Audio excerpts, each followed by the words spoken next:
Hello everyone. आज हम लोग पॉलिटी में थ्योरी क्लास नहीं करेंगे। आपको मैंने लास्ट टाइम लोकसभा पढ़ा दिया था, राज्यसभा मैंने थोड़ा सा पढ़ाया था, मैं भी शायद, जहाँ तक मुझे याद है। तो आज हम लोग करने वाले हैं लोकसभा से संबंधित 40 ऐसे प्रश्न जो कभी ना कभी एग्ज़ाम पे पूछे गए हैं। तो आप आज का जो क्लास है, आप कोशिश करिएगा कि ईमानदारी से कितने सवाल के उत्तर आप खुद जानते हो देखिएगा, और बार बार जो सवाल रिलेटेड आएगा, मान के चलिए कोई पूछा, अगर वो किसी से रिलेटेड है तो आप उनको रिवीजन करने का प्रयास करिएगा। कैसे, आइए बताते हैं, पढ़ते हैं। तो दो सेट मैंने बनाया है, सेट 1 और सेट 2। नेट से ही मैंने खोज के निकाला है और एग्ज़ाम में देखा कि वो सवाल आया हुआ था। आइए शुरू करते हैं। ये है लोकसभा MCQ सेट 1। सबसे पहला सवाल हम लोग पढ़ते हैं, निम्नलिखित में से जनता द्वारा प्रत्यक्ष रूप से निर्वाचित सदन है। कहने का मतलब ये है कि जहां पर जनता प्रत्यक्ष यानी डायरेक्ट वोट दे करके अपने लोगों को चुनते हैं, अपने प्रतिनिधि चुनते हैं। तो इसका उत्तर क्या होगा दोस्तों? लोकसभा। यहां देखिए एक प्रत्यक्ष वर्ड लगा हुआ है और ये सवाल हमने पढ़ा, अब इसको छोड़ नहीं देना है, कुछ इससे रिलेटेड चीज़ों को रिवीजन करना है, अपने याददाश्त को ताज़ा करना है, ताकि हम ऐसे पढ़ के कुछ चीज़ भूले ना। तो आपको अगर याद होगा तो लोकसभा का डिवीज़न कैसा है, तो 530 + 12 + 2, यानी 530 कहाँ से जनता चुनता है? राज्य से। 12 कहाँ से चुनता है? माफ कीजिएगा 13, 12 मैंने लिख दिया। 13 कहाँ से चुनता है? तो केंद्र शासित प्रदेश से। और 2 कहाँ से आते हैं? तो राष्ट्रपति इसको चुनते हैं एंग्लो इंडियन के रूप में। एंग्लो इंडियन क्या है वो मैंने बहुत बेहतर ढंग से आपको पहले ही बता दिया है। तो ये इस सवाल का अब जा करके हम लोगों ने उत्तर खत्म किया। तो आप यार ABCD जिंदगी में कभी मत करिए, जब तक ABCD याद करते रहेंगे तब तक आप एग्जाम में अच्छा परफॉर्मेंस नहीं कर पाएंगे। तो आशा करते हैं दोस्तों पहला सवाल समझ में आ गया। ये प्रत्यक्ष रूप में जुड़ा हुआ है, इसलिए उत्तर हो जाएगा लोकसभा। चलते हैं सवाल नंबर 2 पे। भारत में लोकसभा किसका प्रतिनिधित्व करता है? यानी पिछले सवाल का ये उल्टा सवाल है। यानी पहला सवाल पूछा गया था कि लोकसभा के सदस्य को कौन चुनता है? तो जनता। तो लोकसभा में जो मेंबर बैठे हुए हैं, मेंबर ऑफ पार्लियामेंट यानी MP जो बैठे हुए हैं, वो किसका प्रतिनिधि करेगा? तो जो उसको चुन के लाए हैं, तो यानी जनता ही तो चुना है, तो भारतीय जनता। राज्य की विधानसभा का तो नहीं करेगा, राज्य और केंद्र का तो नहीं करेगा राजनीतिक दल, ये भारतीय जनता। तो आई होप कि समझ में आ गया, दोनों क्वेश्चन इंटर रिलेटेड था। इसके बाद हमारे पास है भारतीय संविधान के किस अनुच्छेद में लोकसभा के गठन के बारे में बताया गया है, प्रावधान है। अब इसको हम कैसे, अगर हम स्टूडेंट होंगे तो इसको हम ऐसे पढ़ेंगे। मेरे टीचर ने ऐसा कुछ पढ़ाया था 79, 80 और 81। यार मेरे जैसा पढ़ो, बहुत अच्छा बन जाइएगा, यानी याद करने का टेंडेंसी आपका ज़्यादा हो जाएगा। और आपको मैंने बोला था कि जब आप भारतीय संसद पढ़ रहे थे तो मैंने बोला था कि नंबर को छोटा से बड़ा लिख दो, और जो पद होता है यानी जो कमेटी है उसको बड़ा से छोटा लिख दो। तो सबसे बड़ा कौन होता है दोस्तों? संसद। संसद के बाद कौन होता है? राज्यसभा। और राज्यसभा के बाद कौन आता है? लोकसभा। आपको याद होगा संसद के अंदर राज्यसभा है, लोकसभा है, प्लस राष्ट्रपति है। राष्ट्रपति आता है 52 में। तो ऐसे करके देखिए, यादें को ताज़ा करना है, और ताज़ा करने से सबका उत्तर आप दे पाएंगे। तो इसका मतलब संसद आर्टिकल 79 में है, ये आपका 80 में है और ये आपका 81 में है। तो कम से कम इतना तो पता चला कि ये वाला उत्तर तो पक्का होगा। लेकिन कन्फ्यूज़न के लिए यार ये भी दे दिया है। तो अगर आपको याद होगा तो मैंने आपको एंग्लो इंडियन का इतिहास बताया था और उनके बारे में बहुत सारा डिटेल बताया था, और बताते के क्रम में एक अनुच्छेद का चर्चा किए थे, जो है 331। तो ये बच्चे को सीरियसली पढ़ना पड़ेगा, तब ये सब सवाल का उत्तर दे पाइएगा। तो अनुच्छेद 81 और अनुच्छेद 331 इसका सही जवाब है। तो इसका आंसर हो जाएगा उपयुक्त दोनों। अब कैसे? तो पूछा गया था कि लोकसभा के गठन, तो लोकसभा का गठन के लिए कौन सा है, अनुच्छेद 81 जो मैंने याद करवाया। तो फिर आप सोच रहे होंगे सर 331 में क्या है, तो 331 में एंग्लो इंडियन से रिलेटेड है। तो लोकसभा में कितने एंग्लो इंडियन रह सकते हैं, 2। उसको कौन मनोनीत कर सकता है, राष्ट्रपति। तो राष्ट्रपति के द्वारा लोकसभा में 2 एंग्लो इंडियन नियुक्त किए जाएंगे, ये अनुच्छेद 331 बताता है। तो अभी मुझे लगता है आपको याद आ गया होगा, इसलिए उत्तर हो गया उपयुक्त दोनों। पढ़ने का स्टाइल जरूर आप मेरे से सीखिए, ऐसे ABCD ना करें। इसके बाद हमारे पास है कि मूल संविधान में लोकसभा सदस्यों की संख्या कितनी निर्धारित की गई है। मूल संविधान में कितनी निर्धारित की गई है, उस सवाल को उत्तर देने के पहले ये इतिहास देखिए। बहुत अच्छा डिटेल मैंने खोज के निकाला है। इसमें ऐसे ऐसे प्रश्न है ना, मतलब सब के सब एक तरह से प्रश्न बन सकते हैं। तो आइए पढ़ते हैं। प्रथम लोकसभा का गठन 17 अप्रैल 1952 में हुआ, 1952। ये तो पहले अपने आप में ही MCQ है और अगला वाला भी MCQ है। यानी गठन कब हुआ था दोस्तों, 1952 में। कब, 17 अप्रैल को। और इसकी पहली बैठक कब हुई, तो 13 मई 1952। यानी गठन तो 1952 में ही हुआ, लेकिन 17 अप्रैल को गठन हुआ है। और पहला बैठक कब हो गया, तो 13 मई को। अब आगे देखते जाइए, हर सवाल का उत्तर बारीकी से मिलेगा। लोकसभा के गठन के संबंध में संविधान के 2 अनुच्छेद 81 और 331 के प्रावधान के तहत किया गया। देख सकते हो जो मैंने उत्तर बताया था यहाँ पे मिल रहा है। मूल संविधान में लोकसभा के सदस्यों की संख्या 500 निर्धारित की गई थी। समझ गए ना कि आपका सवाल का उत्तर 500 मिल गया। अभी हम आगे भी पढ़ेंगे, आप टेंशन ना लो। मूल संविधान बोलने का मतलब समझ रहे हो, मूल संविधान यानी संविधान जब पहले बना था, यानी बैठक 13 मई को हुआ था और इसी बैठक में निर्णय लिया गया कि सदस्य कितने होंगे, तो 500 सदस्य होंगे। अगर आपको पूछेगा कि वर्तमान माफ कीजिएगा, वर्तमान संविधान में लोकसभा का सदस्य की संख्या कितना, तो 545 बोलना पड़ेगा। तो हड़बड़ा के आंसर मत लगा दीजिएगा। अगर मान लीजिए मूल संविधान आया और 545 आंसर में है, तो आप इसको हड़बड़ा के लगा दीजिएगा। कई बार बच्चे बहुत जल्दी खुश हो जाते हैं, ठीक है, तो ध्यान से पढ़िएगा। किंतु बाद में यह इसमें वृद्धि की गई, मतलब मूल में था। आगे पढ़ते हैं। 31वें संविधान संशोधन 1974 द्वारा लोकसभा की अधिकतम संख्या 545 निश्चित की गई। यानी ये भी एक बहुत महत्वपूर्ण सवाल है, एग्जाम पे आया है, आगे मिलेगा आपको। 1974 में हमारा 31वां संविधान संशोधन हुआ। अभी तो आपको पता है 100+ संविधान संशोधन है हमारे यहाँ पे। तो संविधान संशोधन का मतलब क्या होता है, कुछ पुराने रूल में एडिट कर देना। तो 1974 में 31वां संविधान संशोधन हुआ और उसमें बोला गया नहीं यार 500 नहीं रहेगा, 545 आपका मैक्सिमम सदस्य रहेगा, ठीक है। वर्तमान में गोवा, दमन और दीव पुनर्गठन अधिनियम 1987 द्वारा यह निर्धारित किया गया कि लोकसभा सदस्य की संख्या 552 हो सकती है, अधिकतम सदस्य की संख्या जो हमने पढ़ा हुआ है। तो कौन से अनुच्छेद के तहत बोला गया, अनुच्छेद 81 भाग 1 और 2 के तहत बोला गया, ठीक, माफ कीजिएगा, अनुच्छेद 81 के तहत, माफ कीजिएगा, हाँ जी, यहाँ पे 1987 में यह तय किया गया कि लोकसभा के सदस्य की मैक्सिमम संख्या कितनी हो सकती है, 552। अब आगे को पढ़ते हैं थोड़ा सा, ठीक है, आगे पढ़ते हैं। अनुच्छेद 81 ए और बी जिसकी चर्चा हम कर रहे थे, अनुसार लोकसभा का गठन राज्यों में प्रादेशिक निर्वाचन क्षेत्रों से प्रत्यक्ष निर्वाचन द्वारा चुने गए 530 से अधिक न होने वाले सदस्य और संघ राज्य क्षेत्रों का प्रतिनिधित्व करने वाले 20 से न सदस्य के रूप में किया जाएगा।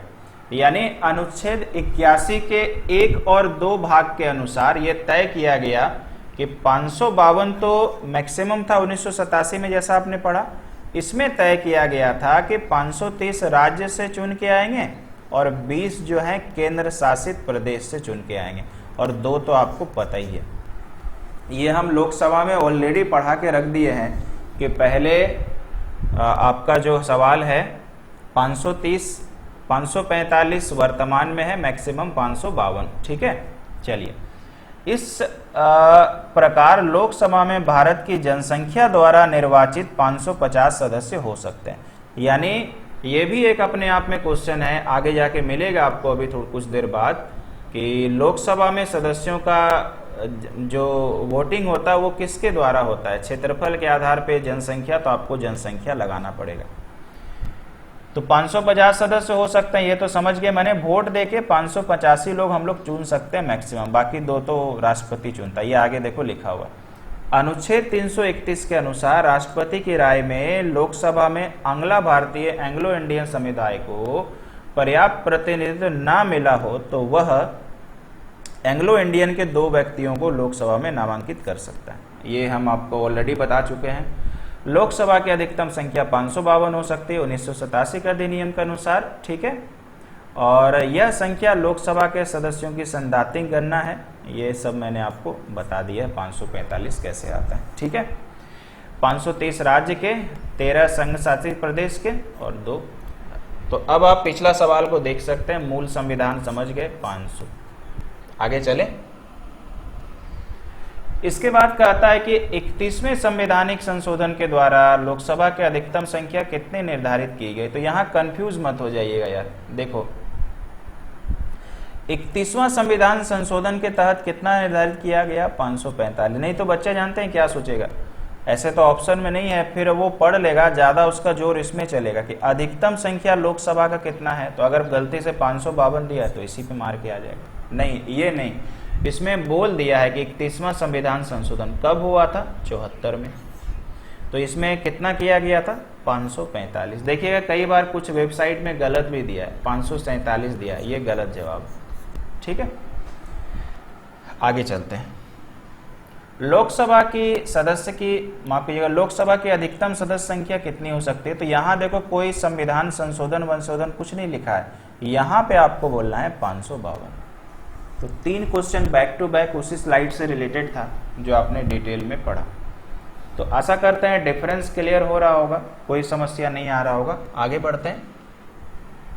वर्तमान में लोकसभा के कितने सदस्यों को राज्य की जनता सीधे निर्धारित करती है। यहाँ पे भी बच्चा गड़बड़ा सकता है, अगर वो 545 आंसर दे तो बंदा लगा के आ जाएगा, लेकिन जी नहीं, ये सवाल ऐसा नहीं है। पढ़िए थोड़ा गौर से। लोकसभा के, अभी देखो हम ये सब बार बार क्यों बोलते हैं ना, क्योंकि ऑप्शन ये तो पुराना है ना, एग्जाम वाला आजकल नया दिमाग बैठा रहा, तो हो सकता है कि 552 लगा, 545 लगा दे। तो अब बंदा यार देख लिया कि लोकसभा कितना सदस्य को जनता सीधे निर्धारित करती है, तो लगा देगा और आपका लग जाएगा, मेरी भाषा में बोले तो, ठीक है। तो ध्यान से पढ़िएगा सवाल, लोकसभा के कितने सदस्यों को राज्य की जनता, तो राज्य पूछा है, राज्य में केंद्र शासित प्रदेश थोड़ी आता है। इस कारण से याद करिए डिवीजन क्या था, 530, 13 और 2, यानी उत्तर राज्य से पूछा है तो 530। समझ रहे हो, सवाल को आराम से प्यार से पढ़िएगा, एग्जाम में हड़बड़ाइएगा नहीं। आगे चलें। वर्तमान में संघ शासित क्षेत्र, यानी इसका मतलब हो गया केंद्र शासित प्रदेश, दोनों सेम है, केंद्र शासित प्रदेश। तो सेम डिवीजन वापस याद करिए, बार बार खुद को बोलिए, 530, 13 और 2, तो आंसर हो जाएगा 13। केंद्र शासित प्रदेश से कितना चुनता है जनता, 13। राष्ट्रपति आंग्ला भारतीय समुदाय यानी एंग्लो इंडियन कितने प्रतिनिधियों को लोकसभा मनोनीत करता है, 2। ये तो बोल बोल के अपने को याद हो गया। अब वर्तमान में लोकसभा सदस्य की प्रभावी संख्या कितनी है, तो यार 545। वर्तमान में पूछ रहा है, मैक्सिमम पूछता तो 552 बोलते हैं, ठीक है। सब एग्जाम पे आ चुका है। राष्ट्रपति द्वारा लोकसभा में एंग्लो इंडियन यानी आंग्ला समुदाय के, भारतीय समुदाय के 2 सदस्यों को किस अनुच्छेद के तहत कर सकता है, तो आपने ताजा ताजा पढ़ा यार, अनुच्छेद 331 है कि नहीं, आराम से हो रहा ना आंसर। आगे चलते हैं। लोकसभा में आंग्ला समुदाय में यानी एंग्लो इंडियन में 2 सदस्यों को मनोनीत करने की शक्ति किसके पास है, तो यार हम लोग के पास है आंसर देने की शक्ति, लगाइए। राष्ट्रपति के पास तो सदस्य मनोनीत करेगा, आपके पास तो हम लोग का शक्ति है कि हम लोग 1 नंबर एग्जाम में लेकर आए, ये शक्ति आप में है और आप लाइएगा पक्का। आगे चलते हैं। लोकसभा में राज्यों को किस आधार पर सीटें मिलती है, याद आया कुछ, मैंने बताया था कि उस समय पूछेगा आपसे तो आपको पता है ना, हर राज्य के सीट अलग हैं। जैसे अगर हम आपको बताएं, ये सवाल तो खैर आएगा आगे में, अभी झारखंड में लोकसभा की सीट कितनी है, तो 14 है।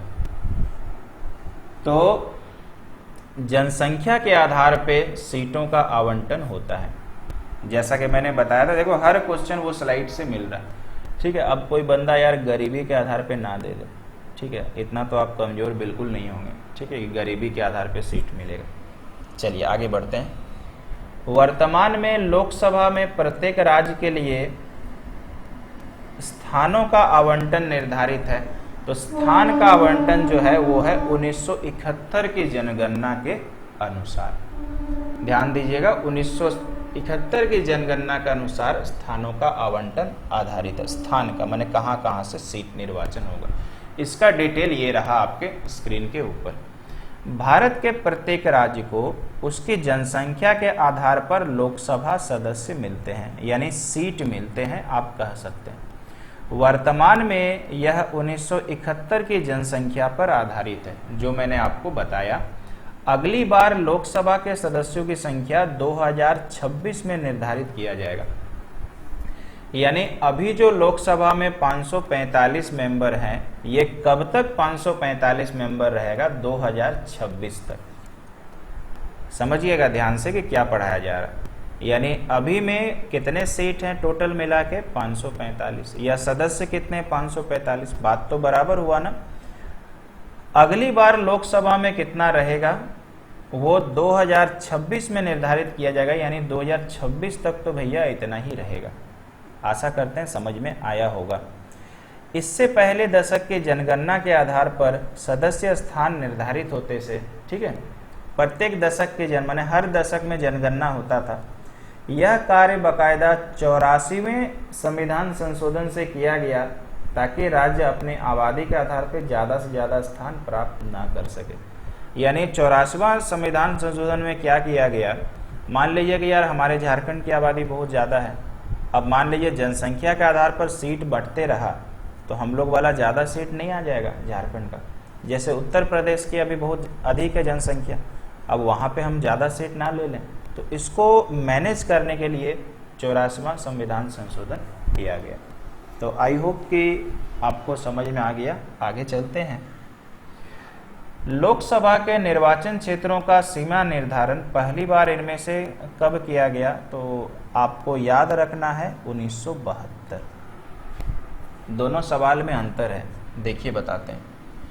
इस सवाल में था प्रत्येक राज्य के लिए स्थानों का आवंटन, और यहाँ पे क्या पूछा है कि सीमा निर्धारण। जैसे निर्वाचन क्षेत्र होता है ना, जैसे घाटशिला निर्वाचन क्षेत्र धालगुमगढ़, तो घाटशिला निर्वाचन क्षेत्र में मान लीजिए कि ये 3 सीमा लगा हुआ है, तो कहाँ से कहाँ तक घाटशिला बोलेंगे, उसके अंदर कौन कौन आएगा, क्या धालगुमगढ़ भी आएगा, क्योंकि हमारे इधर के बच्चे हैं तो ये शब्द समझिएगा, क्या हमारा गालूडी भी आएगा, क्या मुसाबनी भी आएगा। तो सीमा निर्धारण के लिए पहली बार कब बोला गया, 1972 में। ठीक है, आगे चलते हैं। लोकसभा में राज्यवार सीटों का आवंटन 1971 की जनगणना पर आधारित है। आपको पता है कि जैसा कि मैंने बताया सीट का आवंटन कैसे होता है। राज्यवार सीट का आवंटन मतलब हर राज्य के लिए अलग अलग, जैसे मैंने झारखंड के एग्जांपल दिया, और पूरा अगर लोकसभा का बोलेगा तो वो तो 545 है। तो बोलता है कि यह निर्धारण किस वर्ष तक यथावत रहेगा। अभी थोड़ा देर के पहले ताज़ा पढ़े 2026 तक, यानी 2026 में फिर से मीटिंग बैठेगा और फिर हमारा अलग अलग पॉसिबल है। लोकसभा के सभी निर्वाचन क्षेत्र निम्नलिखित में से किस प्रकार के होते हैं, मतलब जैसे घाटशिला समथिंग कुछ ऐसा बोल रहा है। तो बोल रहा है एकल सदस्यीय, तो आप समझ जाओ ये तो आप लोग भी जानते होंगे, एकल सदस्यीय। बहुत सदस्यीय थोड़ी होगा यार, 4-5 लीटर खड़ा हो गया, ऐसा संभव नहीं है। आगे चलते हैं। लोकसभा के एक निर्वाचन क्षेत्र कम से कम कितनी जनसंख्या का प्रतिनिधित्व करता है, तो अगर आपको आता है तो अच्छी बात है, नहीं तो उत्तर है 7.5 लाख। यानी एक निर्वाचन क्षेत्र की जनसंख्या में कम से कम 7.5 लाख जनसंख्या होना चाहिए। अनुसूचित जाति एवं जनजातियों के प्रतिनिधियों के लिए लोकसभा में कितने सुरक्षित निर्वाचन क्षेत्रों की व्यवस्था की गई है?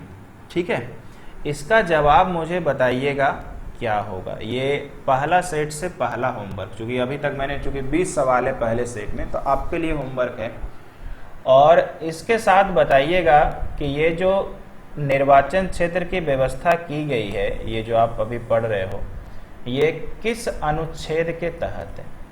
2 चीज बताइएगा, नहीं तो फिर ये तो आप नेट में डालिएगा मिल जाएगा, मुझे 2 बताइएगा। ठीक है, चलिए।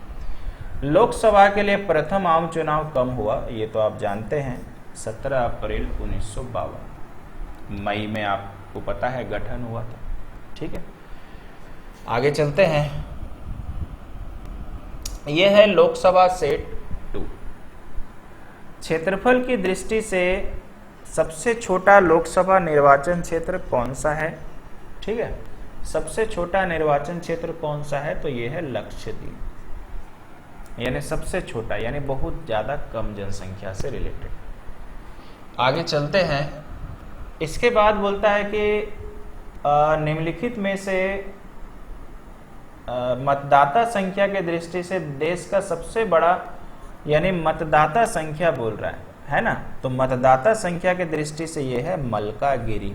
इसमें हम ज्यादा डिटेल में इसलिए नहीं जा रहे हैं क्योंकि इसका जो डिटेलिंग है उससे सवाल बिल्कुल नहीं आएगा। तो जहां पर मेरे को लगता है कि यार डिटेल में जाना चाहिए, वहां हम आपको पक्का बताएंगे।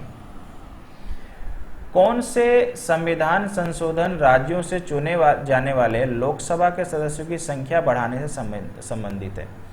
फिर से पढ़िए सवाल। कौन सा ऐसा संवैधानिक संशोधन है जहां राज्य से जो चुने वाले लोकसभा के सदस्य हैं वहां पे संख्या बढ़ाया जा सकता है? तो इसका जवाब होगा दोस्तों 7वां और 31वां। ध्यान रखिएगा, 7वां और 31वां, 7 और 31।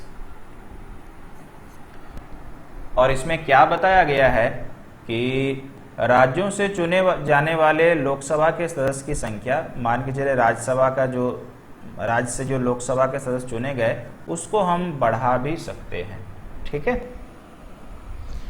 लोकसभा में केंद्र शासित प्रदेशों के प्रतिनिधि चुने जाते हैं प्रत्यक्ष निर्वाचन के द्वारा, अप्रत्यक्ष, नामांकन और उपयुक्त सभी। तो उत्तर हो जाएगा उपयुक्त सभी। ठीक है, आगे चले। राष्ट्रपति लोकसभा के 2 सदस्यों को नियुक्त कर सकता है, ये तो खैर बार बार हम लोग पढ़ लिए हैं, एंग्लो इंडियन। लोकसभा में इनमें से किसके लिए स्थान आरक्षित है? तो ये हो जाएगा इनमें से सभी। अनुसूचित जाति के लिए भी है, जनजाति के लिए भी है, एंग्लो इंडियन के लिए भी है। ठीक है, आगे चलें। लोकसभा का चुनाव लड़ने के लिए तो आपको तो मैंने बताया था कि लोकसभा में आपको खड़ा होना है, तो उम्र बस 25 कर लीजिए। भारत का नागरिक तो आप है ही, और पढ़िए लिखिए एकदम नहीं, तभी लोकसभा में आप चुनाव लड़ सकते हैं। कौन सा राज्य सबसे अधिक प्रतिनिधि लोकसभा में भेजता है? तो जरा बुद्धि लगाइए ना, अभी हाल में कोरोना में भी तो कुछ आप गेस कर सकते हो किसकी जनसंख्या सबसे अधिक है? उत्तर प्रदेश। निम्नलिखित युग्मों में से कौन सा सही नहीं है राज्यसभा लोकसभा में स्थान? ठीक है, मतलब कौन सा सही नहीं है, तो ये आपके लिए होमवर्क है। ये हम जानबूझ के कुछ होमवर्क आपके लिए छोड़ रहे हैं। और आप मुझे इसमें एक चीज और भी बताइएगा। मान लीजिए कि ये आंसर हुआ, तो ये अगर सही नहीं होगा तो कितना सीट है? ये सही नहीं होगा। मान लीजिए अगर ये है, और अगर इतना नहीं होगा तो कितना होगा, ये भी बताइएगा। और प्लीज स्क्रीनशॉट लेके बताइएगा। किस राज्य का लोकसभा एवं राज्यसभा में प्रतिनिधि सबसे अधिक है? तो पिछला सवाल लोकसभा से था, अभी लोकसभा और राज्यसभा दोनों में बोल रहा, तो इसका भी जवाब होगा उत्तर प्रदेश। झारखंड में लोकसभा के सदस्यों की संख्या 14। निम्नलिखित में से किस राज्य के युग्म को लोकसभा में समान सीटें प्राप्त हैं? ठीक है, समान सीटें प्राप्त हैं, ये भी आपके लिए रहेगा होमवर्क। उत्तर प्रदेश के अतिरिक्त लोकसभा में किन 2 राज्यों का प्रतिनिधित्व सबसे अधिक है? इसको गेस करने के लिए हम आपको देते हैं कहां पे ज्यादा कोरोना फैल रहा है। दिल्ली में, यूपी में तो अभी कम है, महाराष्ट्र में। ये आंसर ऐसे करके लगाइए। वर्तमान में किस राज्य का लोकसभा में अधिकतम सदस्यों की संख्या के हिसाब से दूसरा स्थान है? महाराष्ट्र। पहला था उत्तर प्रदेश, दूसरा है महाराष्ट्र। उत्तर प्रदेश के बाद सबसे अधिक संसदीय क्षेत्र किस राज्य में है? यार कॉमन सेंस है, महाराष्ट्र ही होगा। उसके बाद पूछ रहा है बिहार में लोकसभा के कुल सीटें कितनी हैं? 40। छत्तीसगढ़ में लोकसभा के कितने निर्वाचन क्षेत्र है? ये आपके लिए होमवर्क। और अब हमारे आज के 3 आखिरी सवाल बच गए हैं। क्लास थोड़ा छोटा है लेकिन जबरदस्त है, एग्जाम के लिए एकदम सटीक है। निम्नलिखित 4 राज्यों में से किस राज्य में लोकसभा में सबसे कम सदस्य हैं? ठीक है, सबसे कम सदस्य हैं हरियाणा में। आगे चलें। जहां तक लोकसभा में प्रतिनिधित्व का प्रश्न है, कौन से राज्य दूसरे और तीसरे नंबर पर है ना? लोकसभा में प्रतिनिधित्व का दूसरे और तीसरे नंबर पर है ना? तो क्या आ जाएगा यार, पढ़ के देखिए, महाराष्ट्र और आंध्र प्रदेश। आगे चलते हैं। लोकसभा में किस संघ शासित प्रदेश के प्रतिनिधि सबसे अधिक निर्वाचित होकर के आते हैं? मतलब आप सोच रहे हैं एक ही सवाल को अलग अलग जगह से पूछ रहा, तो ये भी यार आपके लिए होमवर्क। कम से कम इसी बहाने कुछ तो आप नेट में सर्च करिएगा। तो ये था लोकसभा से related very very very important सवाल। आपको पता होगा कि कुछ सवाल मैंने नहीं लिया, जैसे एज चलो 25 था, लोकसभा के सदस्यों का कार्यकाल कितना होता है, इसलिए नहीं लिया क्योंकि मैंने वो पढ़ा दिया। कुछ सवालों को मैंने पुराना रिपीट किया क्योंकि बहुत जरूरी था पढ़ना। तो चलिए, लोकसभा का क्लास कैसा लगा मुझे बताइएगा। नेक्स्ट टाइम 2 चीज़ साथ में पढ़ाएंगे, राज्यसभा का थ्योरी प्लस MCQ, दोनों मिला करके एक ही क्लास में पढ़ाई होगा। तो चलिए, आप लोग इतना अध्ययन करिए, क्लास कैसा चल रहा है मुझे फीडबैक देते रहिए, और अगर लास्ट तक देख रहे हो तो यार वीडियो को लाइक करिए, जो अभी तक आप लोग नहीं करते हैं। Thank you so much.